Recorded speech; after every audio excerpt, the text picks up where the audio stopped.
नमस्कार दोस्तों, जय हिंद। आज का दिन बहुत इंपॉर्टेंट है क्योंकि आज है 2 सितंबर 2023, जब इसरो का पहला सूर्य मिशन आदित्य L1 अभी से थोड़ी देर बाद, मुश्किल से आधा घंटे बाद, श्रीहरिकोटा से लॉन्च किया जाएगा। आइए आज इसी सोलर मिशन के बारे में कुछ बात करते हैं।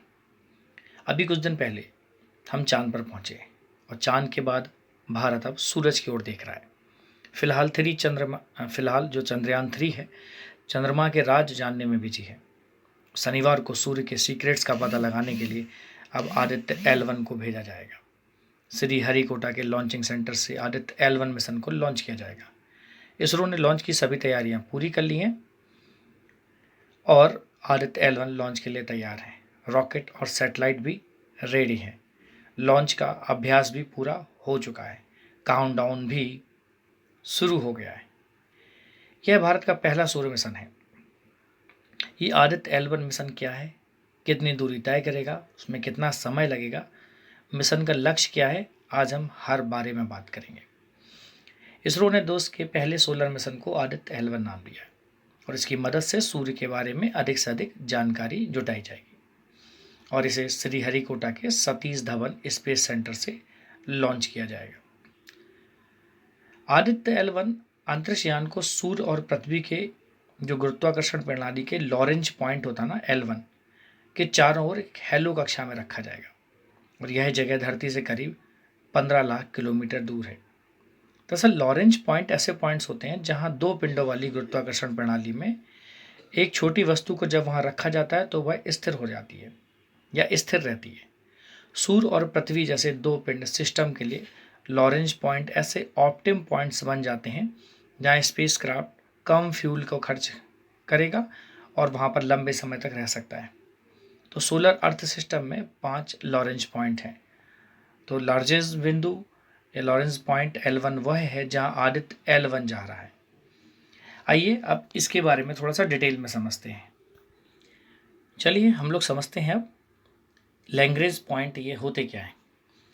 दरअसल धरती से सूरज की दूरी करीब 15 करोड़ किलोमीटर है और इस दूरी के बीच 5 लैग्रेंज पॉइंट्स हैं जिन्हें L1, L2, L3, L4 और L5 के नाम से जाना जाता है।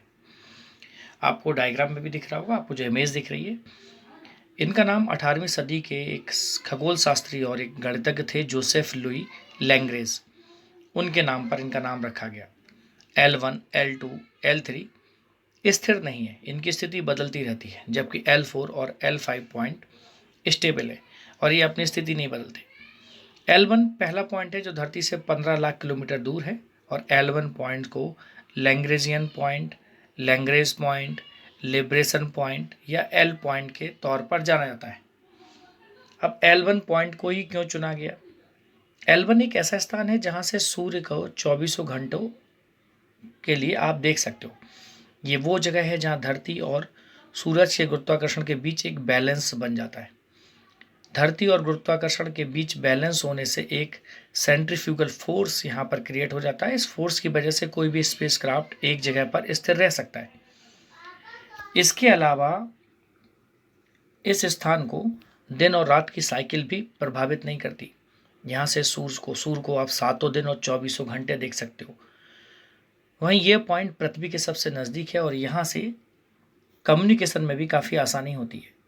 इस कारण ये स्टडी के लिहाज से काफ़ी अच्छा है। बात करते हैं L1 पॉइंट की। यह देखा जाए तो सूर्य के पथ पर है और सूर्य को बिना किसी रुकावट के यहाँ से देखा जा सकता है। जो L2 पॉइंट है, इसको आप देखिए, यह पृथ्वी के पीछे एक लैग्रेंज पॉइंट है और इस स्थान से लगातार सूर्य को देखना संभव नहीं है। L3 पॉइंट यह भी सूर्य के पीछे है।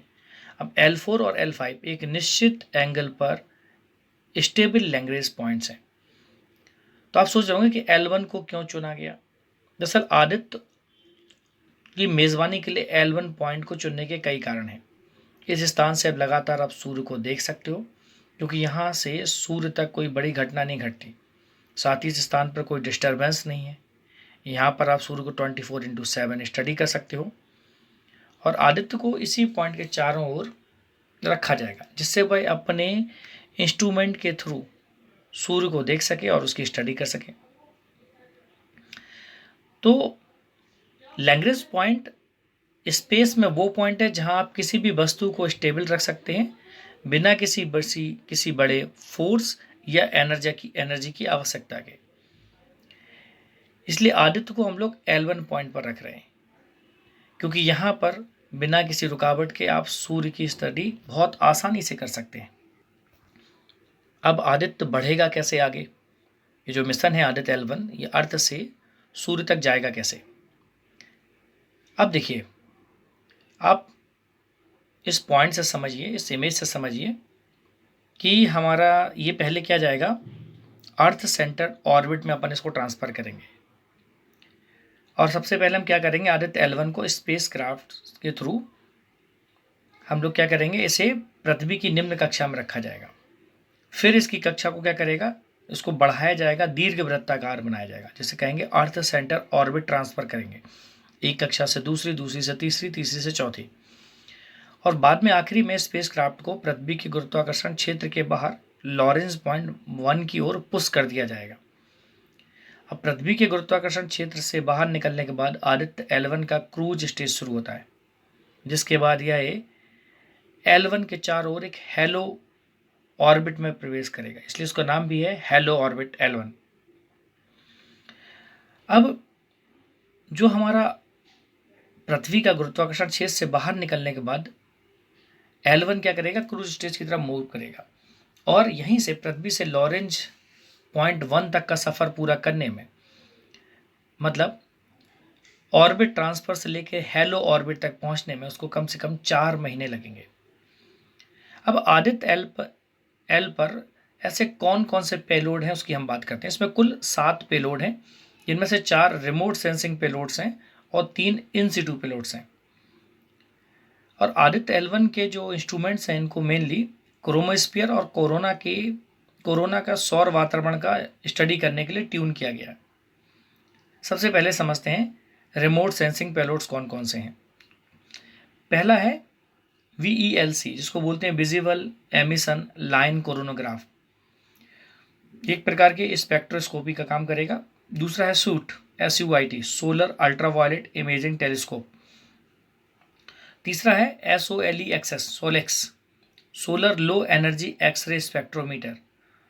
और जो फोर्थ है वो है Helios, high energy L1 orbiting x-ray spectrometer. In situ payloads की बात करें तो एक है Aditya solar wind particle experiment, जिसको एस्पेक्स कहते हैं। दूसरा है PAPA, plasma analyser packet for Aditya. और जो एक और इम्पॉर्टेंट है थर्ड, वो है advance tri axial high resolution digital मैग्नोमीटर्स। ये बड़े इम्पॉर्टेंट हैं। अब इसरो का जो मेन टारगेट है वो क्या है कि सूर्य के ऊपरी वातावरण, जहाँ से वो रेज निकल रही हैं, मतलब कोरोना पे जो मूवमेंट्स है उसकी स्टडी करना, क्रोमोस्फीयर और कोरोना की हीटिंग कैसे हो रही है, ठीक है। आप जो आयनाइज प्लाज्मा है उसको समझना। उसके अलावा कोरोनल मास इजेक्शन और फ्लेयर्स की शुरुआत कैसे हुई सन में, इसकी स्टडी करने का काम करेगा। इसके अलावा जो सूरज से जो कणों की गतिशीलता है उसके अध्ययन के लिए डेटा प्रदान करने वाले इन सिटू कण और प्लाज्मा वातावरण का भी यहाँ पर स्टडी होनी है। इसके अलावा हमें कई सारी चीज़ों को समझना होगा, जैसे सौर जो विस्फोट होते हैं वो कैसे होते हैं, सौर कोरोना में जो चुंबकीय क्षेत्र टोपोलॉजी है और जो चुंबकीय एरिया है उसका मेजरमेंट कैसे करेंगे, अंतरिक्ष मौसम में भी बदलाव होता है, सौर जो सोलर विंड है उसका ऑरिजिन कैसे होता है, उसका स्ट्रक्चर कैसा है, उसकी मूवेबिलिटी कैसी है, इन चीज़ों को भी यहाँ पर हमें समझना है। अब आदित्य L1 मिशन को इसरो के PSLV एक्सल रॉकेट से भेजा जाएगा, ठीक है। बाकी जो चीज़ें हैं मैंने आपको बताया है। इसके अलावा जो सबसे इम्पोर्टेंट बात है कि इस मिशन पर करीबन 400 करोड़ रुपए खर्च कर रहे हैं। वहीं इस पर लगने वाले अगर हम समय की बात करें, वो मैंने आपको पहले भी बताया था कि 2019 दिसंबर से इस पर प्रोजेक्ट चल रहा है। और आदित्य L1 मिशन का जो लक्ष्य है वो सूर्य का स्टडी है, जो सबसे इम्पोर्टेंट है।